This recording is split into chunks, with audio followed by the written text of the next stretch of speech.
एक शख्स ने एक खूबसूरत लड़की के साथ शादी कर ली। वो उससे बहुत मोहब्बत करता था, मगर एक दिन उस लड़की को जल्द की बीमारी लग गई, जिससे उसकी खूबसूरती रोज़ बरोज़ घटती जा रही थी। एक दिन उसका शौहर किसी सफ़र पे निकला।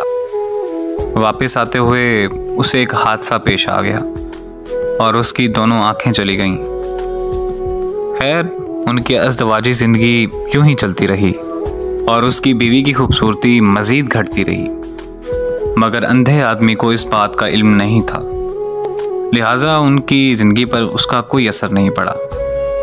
दोनों ही एक दूसरे को पहले की तरह चाहते थे और एक दूसरे का ख्याल रखते थे। खुदा का करना ऐसा हुआ कि एक दिन उस लड़की का इंतकाल हो गया। उसका शौहर निहायत गमगीन था। उसने अपना सब कुछ फरोख्त कर डाला और उस शहर को छोड़कर किसी दूसरे शहर जाने लगा। तो जाते हुए पीछे से किसी शख्स ने आवाज़ दी और कहने लगा कि अकेले कैसे जाओगे?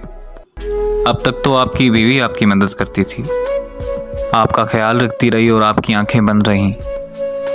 अंधे आदमी ने जवाबन कहा कि मैं अंधा नहीं था, मगर मैं उसे ऐसा दिखा रहा था जैसे कि मैं अंधा हूँ, क्योंकि अगर उसे पता होता कि मैं उसकी बदसूरती देख सकता हूँ तो ये एहसास उसे उसकी बीमारी से ज़्यादा तकलीफ़ देता। इसीलिए मैंने अंधा रहना ही मुनासिब समझा।